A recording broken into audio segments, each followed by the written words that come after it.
குறை கூறுபவர்களை நீங்கள் ஒருபோதும் கண்டு கொள்ளாதீர்கள். நீங்கள் என்ன செய்தாலும் அது அவர்களுக்கு குறைகளாகத்தான் தெரியும். ஏனென்றால் அவர்களின் மனநிலையும் கண்ணோட்டமும் அந்த நிலையிலேயே தான் உள்ளது. ஆகையினால் உங்கள் குறைகளை யாரேனும் கண்டறிந்தால் உங்களுக்கு நீங்கள் செய்யக்கூடியது சரி என்றால் அது சரியானதாகவே இருக்கும். நீங்கள் தவறாக இருக்கும் பட்சத்தில் அதனை திரித்து கொள்ளுங்கள். யார் ஒருவரும் உங்களை குறை கூறுவதற்கு விட்டுவிடாதீர்கள். ஏனென்றால் உங்களுக்கு நிகர் நீங்கள்தான். இந்த உலகத்தில் மனிதர்களாக இருக்கட்டும், யாராக இருக்கட்டும், குறைகள் இல்லாத ஆட்கள் எவருமே இல்லை.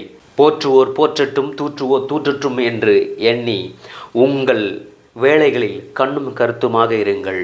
ஆகையால் மற்றவர்கள் உங்கள் குறைகளை சொல்லும் பொழுது அதில் உள்ள தவறுகளை எடுத்துக்கொண்டு உங்கள் நோக்கம் என்னவோ அதில் முனைப்பாக இருங்கள். வெற்றி நிச்சயம்.